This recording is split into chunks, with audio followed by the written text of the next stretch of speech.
আমরা সবাই উপস্থিত হয়েছি। আমার সাথে মঞ্চে আছেন গুণীজনেরা এবং মঞ্চের ওপারও গুণীজনেরা আছেন। সঞ্চালকের কথা শুনছিলাম এবং ওনার সঞ্চালনায় মুগ্ধ হচ্ছিলাম যত শুনছিলাম ওনাকে, যে সত্যি তো গুণ নেই এমন কেউ নেই, সবাই গুণী। তবে আমরা কে কিসে গুণী সেটা আমাদের খুঁজে নিতে হবে, বুঝে নিতে হবে এবং সেই আলোয় চতুর্দিক আলোকিত করতে হবে। স্বপ্নের ভেলা পত্রিকার মোড়ক উন্মোচন হলো, আমরা সবাই মিলে করলাম, আপনারা সবাই মিলে একসাথে, পঞ্চম বর্ষ, পঞ্চম সংখ্যা।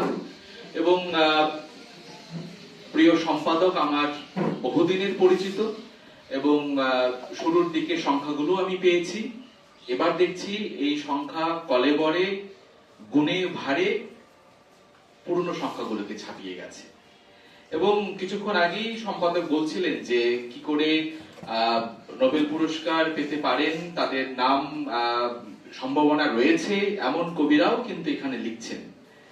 তো স্বপ্নের ভেলা সত্যি আমাদের স্বপ্নময় করে তুলছে প্রতি বছর। এবং আমি টুকটাক করে এটা যে সংস্পর্শে এসে বহুদিন থেকে লিখছি, কিন্তু কোথাও আমাদের সে একটা সে দূরত্ব বাধা সব ছাপিয়ে গিয়ে একটা আত্মীয়তার জায়গায় গিয়ে পৌঁছে যাচ্ছি আমরা ক্রমাগত। আমার যবে থেকে স্বপ্নের ভেলার সাথে এই যোগাযোগ, প্রতিবারই মনে হয় যে ইজাত যেন স্বপ্ন দেখায় আমাদের সবাইকে। স্বপ্নের ভেলা সাহিত্য পত্রিকা যেন আমাদের নতুন করে স্বপ্ন দেখতে সাহায্য করে। আর যখন স্বপ্নের কথা ওঠে তখন আমার যার কথা মনে পড়ে তিনি সেই স্বপ্ন নিয়ে বিশিষ্ট চিন্তাবিদ সিগমুন্ড ফ্রয়েডের কথা মনে পড়ে। 1900 সাল যখন ফ্রয়েড তার সেই বিখ্যাত বইটি প্রকাশ করছেন, বইটির নাম ইন্টারপ্রিটেশন অফ ড্রিমস। এবং সেখানে আমরা যে প্রতিদিন জ্ঞানত বা অজ্ঞানত যে স্বপ্ন দেখি তার যে বৈজ্ঞানিক ব্যাখ্যা হতে পারে, সেই বৈজ্ঞানিক ব্যাখ্যার দিকে আমাদের নিয়ে গেলেন প্রথমবার। মূলত বইটি জার্মান ভাষায় বেরিয়েছিল 1899, এক বছর পর ইংরেজিতে বেরোলো 1900 সালে। স্বপ্ন মানে উইশ ফুলফিলমেন্ট। স্বপ্নের ভেলা ঠিক সেটাই হচ্ছে, উইশ ফুলফিলমেন্ট। আমরা তো আমাদের সবার মধ্যে কিন্তু সাহিত্যের সেই দানা সিড বীজগুলো কিছু প্রস্ফুটিত হয়েছে, কিছু হয়নি, সেগুলো বুকের মাঝে মনের কন্দরে জমাট বেঁধে থাকে। স্বপ্নের ভেলা কিন্তু সেই উইশ ফুলফিলমেন্টের দিকে আমাদের নিয়ে যায়, ঠিক যেমনটা ইন্টারপ্রিটেশন অফ ড্রিমস বইটি সে কথা বলে।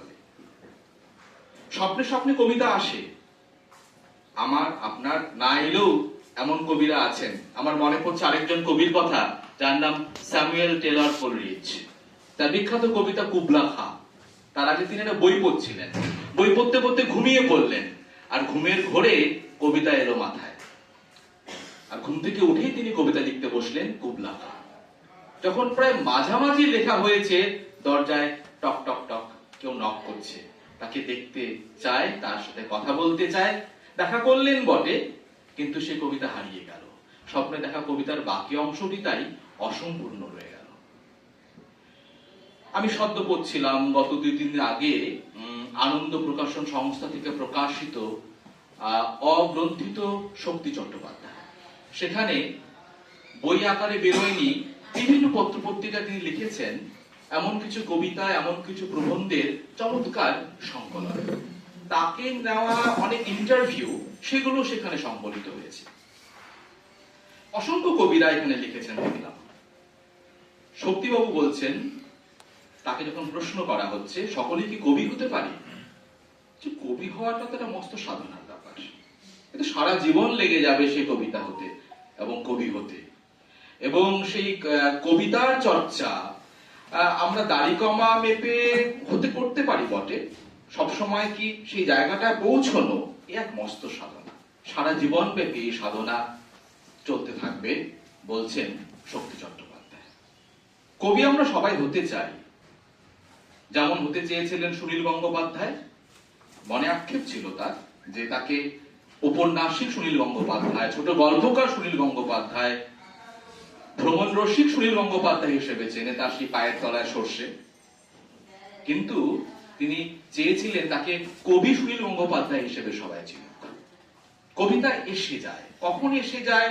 ঘুমের ঘোরে, পথে হাঁটতে হাঁটতে, বিকেল বেলায় ছাদে আপনি পায়চারি করছেন কিংবা পাড়ার পার্কে কবিতা এসে যায়, তাকে লিখে ফেললেই কিছু মনের ভাবনাকে সেখানটা হয়তো আমরা জানিত করতে পারি। আজকের এই বিশেষ দিনে আরো অনেকে বলবেন, আমি দীর্ঘায়িত করব না, বলাটা আমাদের পেশা ও নেশা, ন্যাচারালি হয়তো অনেক কথা বলে ফেলবো, অনেক কথা বলার আছে এবং সবাইকে খুব ভালো লাগছে যে ভাইটিকে সম্বোধনা দেওয়া হলো। সত্যি সে খুব ইন্সপায়ারিং একজন মানুষ। আমরা সবাই খুব, আমাদের রক্ত হঠাৎ করে টকবগে হয়ে উঠলো তাকে দেখতে পেয়ে, তার কিছু কথা শুনতে পেলে আমাদের আরো ভালো লাগবে। আজকে তো 12ই জানুয়ারি, মানে বিবেকানন্দের জন্মদিন পালিত হচ্ছে সর্বত্র। বিবেকানন্দ তার ঠিক আমাদের সেই এমন এক স্মরণীয় ব্যক্তিত্ব, যিনি তার এই স্বল্পায়ু 39 বছর কয়েক মাসের জীবনে এত কিছু করে গেছেন, কিন্তু তার মাঝেও কিন্তু সাহিত্য রচনা করে গেছেন। স্বামী বিবেকানন্দ কিন্তু একাধারে এত এত লেখার পাশাপাশি কবিও ছিলেন। তো এই তার সেই বিশেষ দিনে আজকে যখন স্বপ্নের ভেলার মোড়ক উন্মোচিত হলো এবং আমরা আরো অনেক কবির কথা শুনবো, সব যেন মিলেমিশে একাকার হয়ে যাচ্ছে। আমরা সবার কাছে নতুন করে অনুপ্রাণিত হচ্ছি। সকলে ভালো থাকবেন, নমস্কার।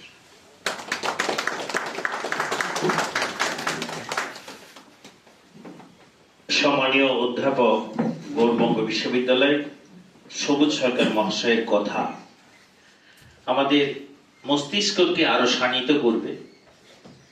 এজন্যই করবে যে আমরা যখন আমাদের অগ্রজদের তাদের ভালো কিছু গুণের কথা জানতে পারবো, বুঝতে পারবো, আমরাও নিজেকে উদ্বুদ্ধ করব। স্যারের কথা রেস ধরেই যে পুরস্কার প্রাপক প্রতিবন্ধী ভাই, আমরা তার কাছ থেকে কয়েকটি কথা শুধু শব্দাকারে শুনবো, কারণ তার কথা শুনে হয়তো আমরাও উদ্বুদ্ধ হব। তুমি ওখানে বসে বলো। আমাদের গুরুজনদেরকে পেয়ে সত্যি আমার মনটা আর ভরে আরো যে সাহস যোগাচ্ছে যে সামনের দিকে আমি হয়তো আরো ভালোভাবে অসহায় প্রতিনিধিদের নিয়ে কাজ যে করি সেটা কিন্তু আরো ভালোভাবে করতে পারবো। আজকে আমার খুব আনন্দিত লাগছে এখানে এসে। মান্না করি, স্মৃতিতে না রাখি, তাহলে আমরা বোধহয় জাতির কাছে অপরাধ করব। তাই এবারে আমি আহ্বান জানাচ্ছি স্বাগতা সান্যাল মহাশয়, অত্যন্ত শ্রদ্ধাভাজন প্রবীণ সাহিত্যিক বলতে পারি। সর্বোপরি ওনার আর একটা পরিচয় হচ্ছেন উনি সমাজকর্মী, সমাজের নানা অঙ্গনে উনি বিচরণ করেন।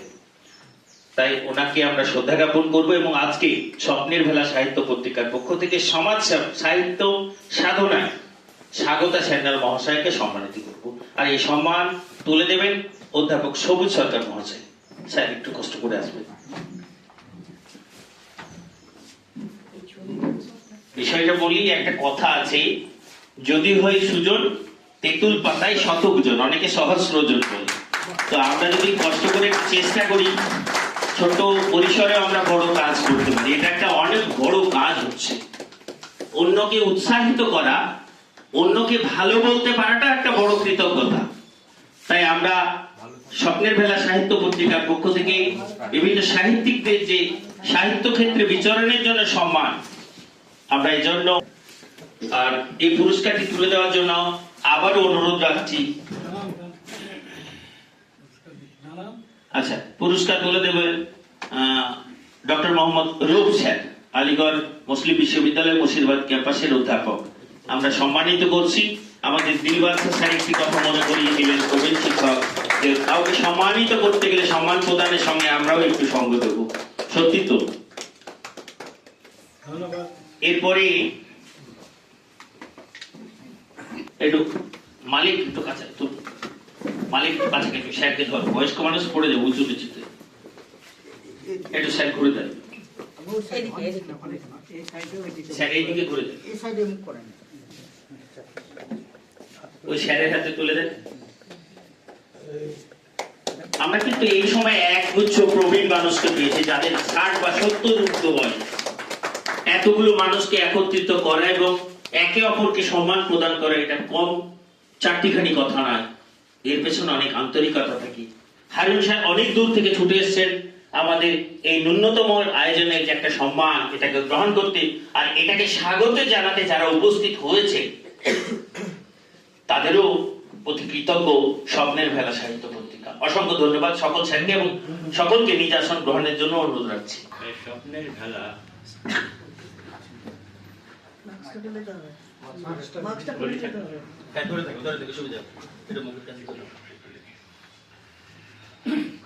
আজকের এই গুণীজন সমাবেশে স্বপ্নের ভেলা সাহিত্য পত্রিকা এরা আমাকে যেটা সম্মানিত করলেন সেই জন্য আন্তরিকভাবে শুভেচ্ছা ভালোবাসা জানাই। তো আমার বক্তব্য কিছু বলার নেই, শোনার জন্য এসেছিলাম। কারণটা হচ্ছে এত এখন আছে কবিতা পাঠ করার জন্য, অনেক গুণী মানুষ আছে, তাদের কাজ আছে। তো আজকে আমি একটি শুধু কথাই বলবো যে এই বর্তমান পরিপ্রেক্ষিতে যে সৈয়দ সিয়াদত আলী যাকে রেখেছে এখানে আছে, ও আজকে এসছে একটা জিনিস নিয়ে, মানে আমার ওখানেই বাড়ি। তো ওটা হচ্ছে যে যাকে আন্তর্জাতিক ভাষা শহীদ বলি, ওর প্রসঙ্গে বলি, যখন এখানে আছে মঞ্চে উপস্থিত, বলার তো বিভিন্ন বিষয় আছে, সেই বিষয়গুলো বলতে গেলে পরে তো অনেক সময় লাগে। সেই সময়টা না নিয়ে আমি এইটুকুই বলি যে সৈয়দ সিয়াদত আলী এই হচ্ছে সৈয়দ, এইটা যে আমাদের আন্তর্জাতিক ভাষা শহীদ যাকে আবুল বরকত বলি, সেই আবুল বরকতের যে শহীদ মিনার ঢাকার বুকে দাঁড়িয়ে আছে, যেখানে 1952 সালের ভাষা শহীদ যাকে দেখে পারে মাথা হেট করে গোটা বিশ্বে, আমার ভাই রক্তে রেখা 21শে ফেব্রুয়ারি আমি কি ভুলিতে পারি, সেটা কোন ভাই? আবুল বরকত। সে আবুল বরকতকে নিয়ে আজকে একটা জিনিস, আমি স্বপ্নের ভেলা সাহিত্য পত্রিকায় আজ উদ্বোধন, বাংলাদেশের লোকরা এটা খুব ভালোবাসে ভারত এখানে আসতে পারেনি। আমি বর্তমান প্রসঙ্গে নিয়ে দু চারটি কথা বলছি, কারণ আমি চিরদিন অ্যাডমিনিস্ট্রেশনে ছিলাম। গোটা পশ্চিমবঙ্গের কাকদ্বীপ থেকে একবারে কোচবিহার পর্যন্ত, দার্জিলিং পর্যন্ত আমার জায়গা ছিল। মুর্শিদাবাদে ছিলাম আমি, মাদ্রাসা এডুকেশন অফিসার ছিলাম এক সময়, কিন্তু কোথাও বেশি দিন থাকতাম না। পরিভ্রমণ করার জন্য আমার নেশার মতো, আর সেটা আমি করেছি। তা এখন যেটা বলতে চাইছে যে আজকে দেখতে পেতেন যে কত গুণী মানুষ যে ওখান থেকে আসতে পারেননি, একটা বেদনা, অত্যন্ত বেদনার সঙ্গে অনুভব করতে পারছি যে এত গুণীজন থেকে আমরা আজ বঞ্চিত হলাম। আমি এইটুকু শুধু বলবো যে শহীদ আবুল বরকত, এই হচ্ছে শহীদ আবুল বরকতের ভাগ্নে। কথা বললে আমি কথা বলাটা অসুবিধা হচ্ছে। এই শহীদ আবুল বরকতের ভাগ্নে বহু কষ্ট নিয়ে দেশ ছাড়তে হয়েছিল তাদের। তার দেশ ছাড়ার মুহূর্তে দিয়ে তারা সেটা এটাই করেছিল, ওকে একটা দায়িত্ব দিয়েছিল, ওকে একটা দায়িত্ব কিন্তু ধরে নিয়েছিল, ওকে একটা দায়িত্ব আমাদের শহীদ সিয়াদত আলীকে দেওয়া ছিল। ও শহীদ বরকতের ভাগ্নে সম্পর্কে, তা সম্পর্কে ভাগ্নে, তা তখন থেকে যেটা করে থাকে সেটা ফলবতী হয়েছে কিভাবে, যে একটা জিনিস, এটা আপনাদেরকে বলি আমি, যে গানটা শুনেন আপনারা প্রতি বছর 21শে ফেব্রুয়ারি একটা জিনিস শুনবেন, সেটা 1952 শহীদ আবুল বরকতকে নিয়ে। অনেক শহীদ হচ্ছে, আবার শহীদের কি হচ্ছে, অপমান হচ্ছে, কিন্তু একটা জিনিস, একটা মানুষ শহীদ আবুল বরকত গ্রামের মঞ্চকে, শহীদ মিনারটা দেখেছেন তো, এই শহীদ মিনারের কাছে ওটা বরকতের মায়ের আদলে তৈরি করা হয়েছিল। শিল্পী মুরল এতে ওটা এঁকেছিলেন, এবং যিনি ওই গানটা রেখেছেন যে গাফফার সাহেব, তিনি শহীদ বরকতের যখন রক্তটা আন্দোলনে, ভাষা আন্দোলনে, যে তার বুকে গুলিটা লেগেছিল এইখানটায় করে, আর রক্তটা যখন বের হচ্ছিল তখন দেখে ওই গানটা তিনি লিখেছিলেন, আমার ভাইয়ের রক্ত লেখা। ওই লাইনটা যেটা বলছিলেন না যে শক্তিবাবু বলেছেন যে কবিতা আসে না, কবিতা অত সহজ নয়, একটা কবিতা লেগে জন্য হয়তো 1 মাস অপেক্ষা করতে হয়, মাসের পর অপেক্ষা করতে হয়, একটা কবিতা আসে। কবিতা এমনি আসে না, সেই কবিতা আসলো তার মনে, কখন ওইটা এখন যেটা আজকে আমরা চিন্তা করতে পারি যে সব ভাঙা হচ্ছে, সব ভাঙা হচ্ছে, সব মূর্তি ভাঙা হচ্ছে। 52 শহীদের আবুল বরকতের এটা কিন্তু ভাঙা হবে না, ভাঙতে পারবে না, পৃথিবীর কোনো শক্তি নেই। সেখানে যে মাথা নত করতে হবে।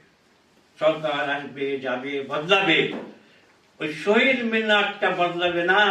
ওই শহীদ মিনার যেদিন তৈরি করা হয়েছিল তার প্রস্তাবক ছিল বাংলাদেশ, পাকিস্তান ছিল, আমরা জানি না অনেক হয়তো।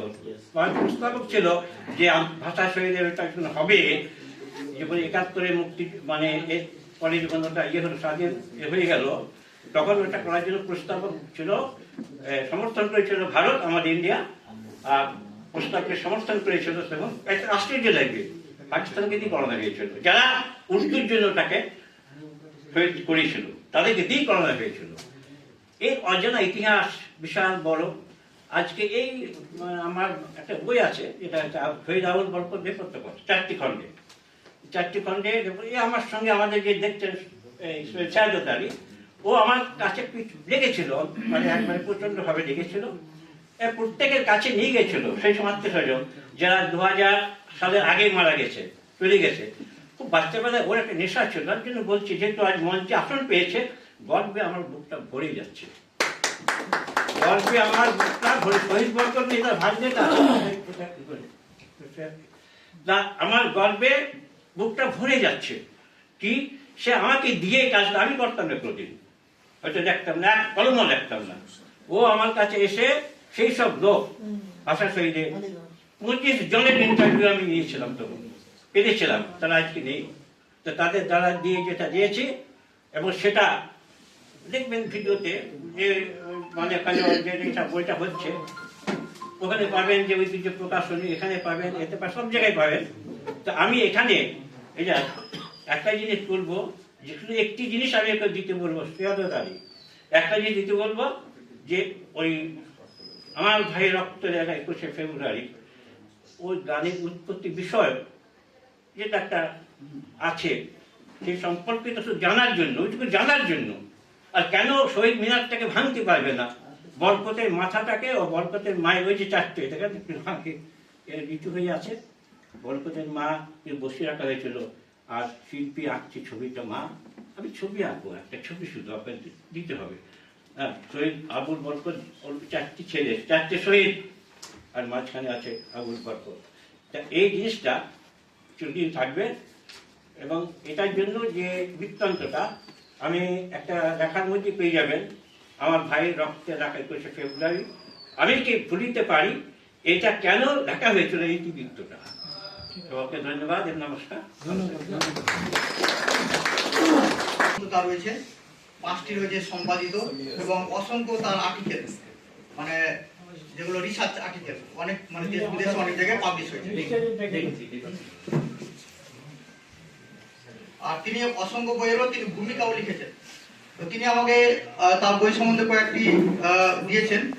5টি অনুবাদ গ্রন্থ লিখেছেন তিনি, উর্দু থেকে বাংলা অনুবাদ করছেন। এরকম বিখ্যাত লেখকদের লেখা তিনি অনুবাদ করছেন উর্দু থেকে বাংলায়, এবং সে বইগুলো ঢাকায় বিশাল হারে মানে বিক্রি হয়। এবং 5টি কবিতার বই বললাম, 4টি সম্পাদিত গ্রন্থ, ভূমিকা লিখেছেন 12টি বই, আর মৌলিক উপন্যাস 1টি, আর প্রবন্ধের বই 3টি রয়েছে। এতটি বই লেখক তিনি, তার জন্য আমরা একটু হাততালি দিয়ে তাকে অভিনন্দন জানাবো।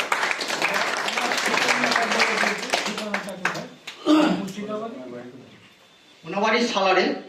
উনি একজন প্রাক্তন WBCS অফিসার। তিনি চাকরির সূত্রে পশ্চিমবঙ্গে প্রায় সব জায়গায় ঘুরেছেন, তিনি ইতিমধ্যে বলেছেন। ঠিক আছে।